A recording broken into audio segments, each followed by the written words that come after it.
So we begin with some breaking news out of Yemen. Daesh has just claimed responsibility for an explosion in the southern port city of Aden that has killed the governor and 6 of his bodyguards. Officials say Jafar Mohammed Saad was travelling to his office when a rocket-propelled grenade hit his convoy.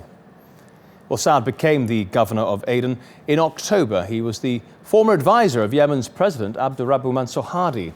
Aden became Yemen's temporary capital after government and Saudi-led coalition forces recaptured the city from Houthi rebels in July. Well, this allowed Hadi to return to Aden from Saudi Arabia last month after he was forced to flee in March. The latest violence comes as the UN envoy to Yemen met Hadi in Aden on Saturday. Well, let's put this into context now. We go to Sana'a, where the political analyst Hisham Al-Omezi joins me.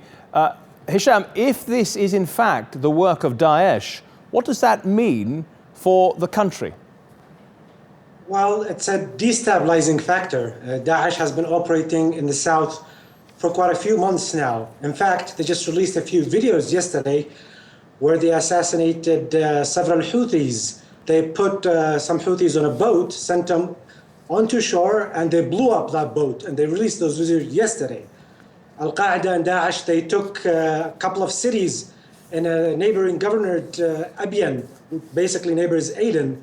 And the governor's assassinations today comes in a series of assassinations that have been happening in the city for the past few months. There's a lack of security in the city, and it's quite embarrassing for the Yemen government and the coalition when they couldn't even control that city.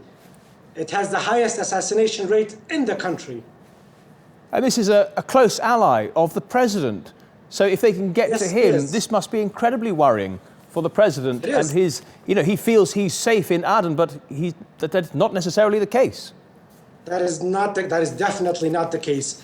Major General Jafar used to travel in a convoy of 5 cars, heavily armed, heavy escorts around the city. He knew he was going to be inevitably targeted.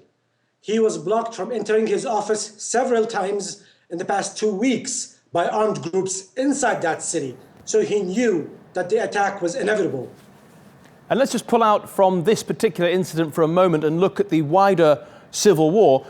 In what direction is this going? Where are the UN-sponsored peace talks, for example? Well, the Yemeni government is putting preconditions. They want the Houthis to pull out of the cities.